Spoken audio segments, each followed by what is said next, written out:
Thank you. Hi everyone. How you guys doing? How's you guys doing? All good? All right. Just checking. All right. Thank you. I'm Tri, AMRITA, and Jan. So we've been hearing a lot of consumer-centric words today from several sessions previously. So I think in this session we're focusing our conversation on the leadership in the context of consumer centricity and the impact of how leaders shaping the consumer-centric culture in a team. So that's, hopefully it will be, we are not repeating other topic previously, okay? So the first question for all of you, okay?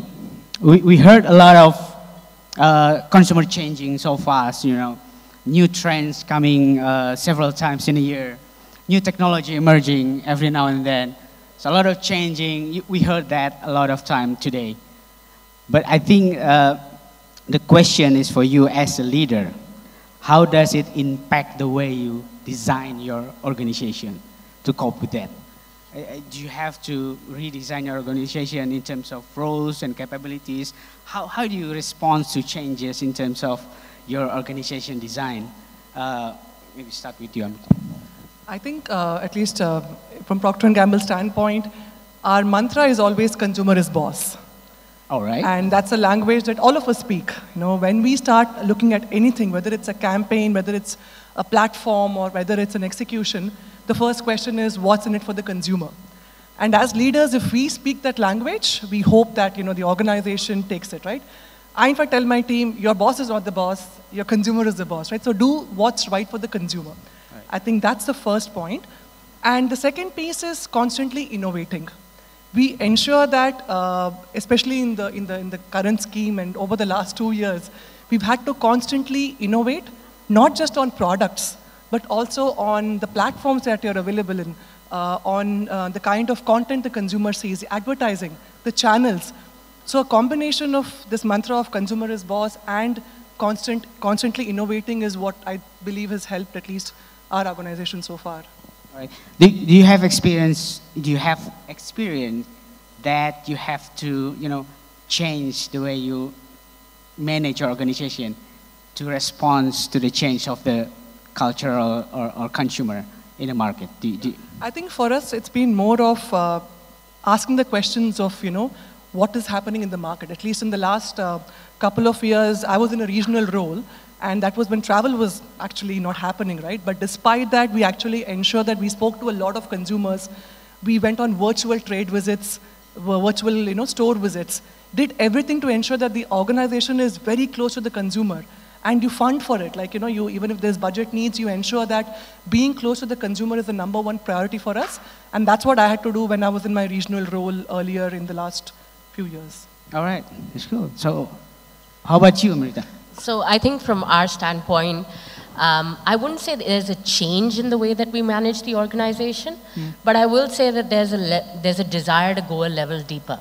So rather than looking at the traditional agency group construct of there's a creative, there's a planning, there's, you know, media or data and tech, increasingly we've tried to organize both the talent and the products and services around what we call the growth loop, which is you find consumers using smart scale media, you get to know them, their motivations, their behaviors, their actions, and then you engage them with diverse, disruptive, creative, and you start to build an own relationship with them.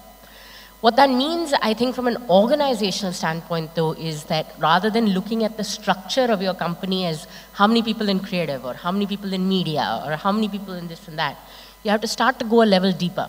So you start to map and track, certainly across Southeast Asia, how many first-party data architects do I have? Because increasingly, identity is such a key part of owning the owning the customer relationship. Within creative, not just creative, but do I have creative technologists who understand how to marry creative with the new technology out there? Are there people I have not just within, say, biddable, if you will, but people who can create outcome-based products, because increasingly clients are asking for that. So I would say that the mapping and the tracking of the organizational skill set now goes probably a couple of levels deeper And it's not enough to say, ah, yes, I have a creative department, right? But how many platform specialists do I have? How many people respond to that? That's, I think, the tracking and the measurement that we're doing in terms of changing the company. Right. And it's not easy, right? Because we're about 3,000 people in Southeast Asia. You want to change the company 10% into this deeper specialization. That's finding 300 people. That's not easy. Not easy and not cheap. Not cheap either.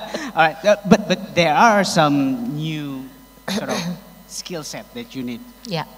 But there are some new roles that you see coming in maybe in the past 2 years. Yeah. What's the example? And there you have to think about, do I need those roles necessarily everywhere to begin with? So do I incubate at, say, a Southeast Asia level, a new role, a new capability, a new skill set? See, is it going to scale or not scale before I deploy into all markets? So you have to have a certain level of flexibility there. All right. But in the area of creative people, do you also see that creative also have to some sort of reskill in terms of data knowledge and what? For sure. I think Ajay, who's our Chief Creative Officer for Southeast Asia, is doing a lot of work now with Meta, with Google, and with TikTok to give the creatives an experience of what data, consumer insight, signaling you can learn now on platforms so that they adapt their creative journeys accordingly. Awesome. Interesting. And what about you, Jan? Yeah, so I guess for us as a data company, we have the luxury of seeing a lot of data. As a first-party data company, we look at behavioral data, right? So what is the behavior of the consumer from the moment they click on, let's say, an advertisement, all the way up to the transaction in the store, right? And I think for us, by looking at behavioral data, one of the things that we have come to learn is that this is ever-changing, right? Like in marketing, you have your marketing funnel, but I think in reality, how the consumer ultimately makes a purchase in the store looks more like spaghetti, right? Like earlier today, when we had the session with Google, they talked about the gap in the middle, right, where the decisions are being made, and it might not be what it looks like. So for us to stay ahead of the curve is to not just to look at the data, but also go beyond what the data tells you, right, in order to get that understanding. All right, thanks. Interesting, very interesting. So from the technology point of view, agency point of view, and brand owner point of view. Now, I think I'll move to individual question starting from you, Maitreyi. So now, since Jan's talking about data, and everybody's talking about data also, the utilization of data right now it became mainstream, right? Everybody's using it, everybody's talking about data and stuff like that. And everybody, I think, most of us, including me, is confused about big data and stuff like that. Maybe Jan has more understanding than most of us about data. But I think from the brand point of view, it's a critical capability, but sometimes data is cold. Like, discussed in the previous session, we need more emotion, we need more human touch. And data, a lot of time data presented in numbers and cold, and this is what you have to do, this is the number, this is your next action, and so on and so forth. And more brands are craving for more meaningful relationship with the customer, more emotional relationship in the customer. So from the brand point of view, how do you navigate and how do you balance the power of data that we understand is really powerful and building emotional connection with the consumer? How do you navigate it? Is there any case study that you can tell us? As a marketer, I love data. And a lot of us love data. And I think data actually helps us bridge that gap really well, right? At least what we have always done is to ensure that we use data to understand the consumer more. Understand the consumer insights better, their trends and habits better, their likes, dislikes, how do they shop, everything. Do all of that and use those insights to create campaigns. So a quick case study that we had done in Indonesia a few years ago, this was on the hair care brand Head & Shoulders. So we did a lot of qualitative and quantitative analysis to figure out that one of the brand challenge was people were not, they were mispronouncing the name Head and Shoulders. And they found the name a bit complicated, and they were not able to say the full name properly. So when they would go to a store, they would say, give me the blue-colored shampoo, right? They were not calling out the name of the brand. Now, that was a very great insight for us. Now, we could sit and say, hey, it's a big challenge. But we turned it around and created a complete campaign with the celebrity Joe Taslim, where you encouraged mispronunciation. It's okay. I think we found hundreds of ways of how Joe Taslim actually mispronounced the brand name. And that campaign was extremely successful for us because consumers found it authentic. It was a real life insight. They connected emotionally in a very funny way. And that actually was one of the, it in fact won some Smarties awards as well in the past few years. But where is data sits when you have that kind of big ideas, right? Like just Joe Taslim campaign. And where is the data sits in your campaign? So normally it's a combination, right? Like you would expect the brand, the client side, the brand owners, the brand directors to sit and identify these insights and barriers, and then you sit with the agency. Like the agency partners play a very critical role in understanding these, taking the data. So it's not just data, it's important to form the right conclusions, the right recommendations with the data. And then you sit together with the agency, and then you brainstorm. Then once you find that big idea, stick to it. And that's a marketer, once you find a really big idea, I've always seen that they stick to it and they go full hog on it. All right, so big idea first or data first? Data leads you to the big idea. I think without the data, you won't have the insights. You won't understand the barriers. Use that, and then comes the big idea. All right. Okay, just interesting question. Just interesting. I think I have to ask Amrita for this. Creative and data. How do you marriage creative and data? So big ideas first. Data first, and then big ideas. But as we know, when creative people build ideas, it's a lot of time the insight coming from talking to people. Are you seeing also that looking at data now can become a great insight for big ideas? First of all, talking to any consumer is data. That is, it's just, we're talking about the scale of the data. Right. We're talking about the scale of the data, but that's data as well, and it's equally valid. I say this to the creative teams all the time, because I get asked a lot of times. I come from the media and digital side of the business before I took over the group role. And a lot of creatives ask me the question of, with this whole media digital focus, don't you think creativity is like a reduction in focus and creativity and all of that? I don't think that's true.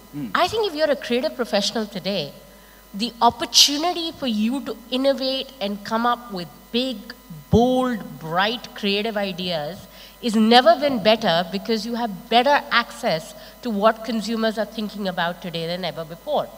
I think if you're also a creative, the ability to sell to a client is so much stronger today because you can back up your thinking in many different ways than before.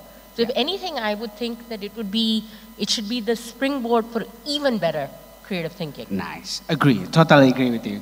Totally agree with you. Now, Amrita, for next question for you, especially for agency. Especially I think in this recent global economic pressure, right, as an agency, I'm pretty sure that you have a lot of pressure from clients or brand owner. Efficiency, performance, billing, revenue, but in the same time, also you have to deliver good ideas. In the same time, also you have to advise them how to navigate consumer-centric focus campaign, for example. Now, how do you manage your team to deliver such heavy hard works in this pressuring time? In the same time, also keep them on fire in terms of spirit, because this today and next year is going to be tough, right? I don't know what you mean about difficult and challenging clients. I only have really nice, wonderful, amazing, delightful clients, right? So don't know about that. But on a more serious note, right? I think the reality, I maybe challenge the premise of that question. In reality, I don't think that any brand or marketer is sitting there intent on putting pressure on an agency, right? Their business is under pressure.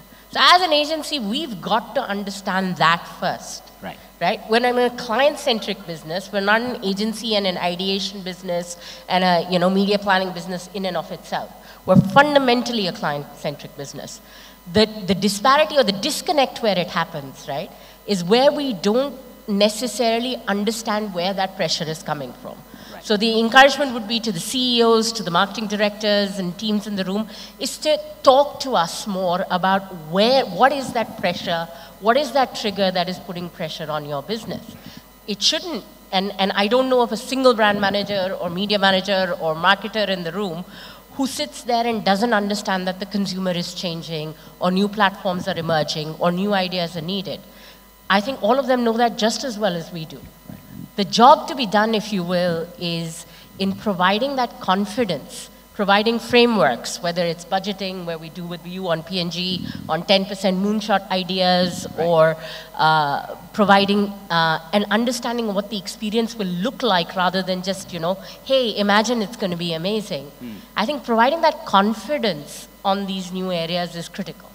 Great. So it's a hard discussion that you do between leaders, right?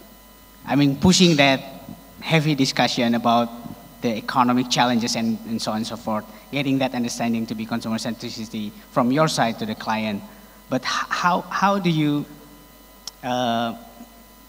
deliver the same spirit to your team? Because yeah, I think as leaders, you have to walk that talk, right? Right. So you can't just, if someone comes back from a frustrating meeting or something like that, you have to sit there and you have to be able to coach. Right. You have to be able to coach and say, why do you think that happened? Where do you think that's coming from? Have we asked these questions? So that's what, so basically mentoring and giving the same understanding to the team. All right, that's cool. Thank you very much. Interesting. Moving to Jans, I think for Grivy as a technology company, right, in a customer-centric context, you have a very good position to have better understanding of online and offline consumer, how they behave between online and offline consumer, because Grivy is connecting those two worlds. So from your data right now, from your understanding of that data, what is the most important things that brand and all the marketers should be focused on in terms of O2O behavior, especially in Indonesian market? What is your advice? What is the focus point of, because data is a lot. Okay, looking at the time, I think I have to give a short answer. But anyways, no, I think the data is a tool to get that understanding. But I think, so when we look at data, it's more about, because a lot of things happen in silos, right? You have a sales team doing things, you have a marketing doing other things. I think for us, the challenge to be resolved is how do we have an integrated approach, right? It's not just about connecting the dots from a data perspective, but I think it's also how do we orchestrate the different teams to work together. And I think that's the real opportunity, that we can unlock in the near future. Time's up. Just one question, okay? Just one question. Can you give some example of, you said previously in our discussion outside that a lot of time we think about some insight that is in reality is different of what we understand about the data. Can you give an example of that case? What we misunderstand of the data of the customer, especially online and offline consumer? Can you give some example of what we usually misunderstood of data from your perspective? Yeah, no, I think in the old ways it was, you would make kind of generic assumptions of, who your consumer is. But I think in the reality it is so much more complex. Because what I mentioned earlier, the customer journey looks more like spaghetti. It's not really a funnel, right? And what we like to say is that typically the story ends with the click. That's for us where the story begins. But yeah, really getting that understanding, and there's obviously surprises down the road, right? Like things that you thought, you would expect are totally different than what the data actually tells you. Of course, the good thing is that, you know, data is not about opinions, right? So sometimes it's not easy to face the reality. But I guess, you know, that can help you to, you know, as a brand to get these insights that will, you know, unlock new opportunities. Yeah. Perfect. Thank you very much. I think time is off. So thank you, Amrita. Thank you, everybody. And thank you, MT. So hopefully we can learn a lot about the leadership and customer centricity. And thank you for your time. Thank you, everybody, for the nice insight. Thank you very much. Thank you very much once again, panelists. Of course, as always, we'd like to invite you to take pictures. Thank you for your time as well once again. All of the wonderful outtakes that all of our participants can actually take notes and engage in.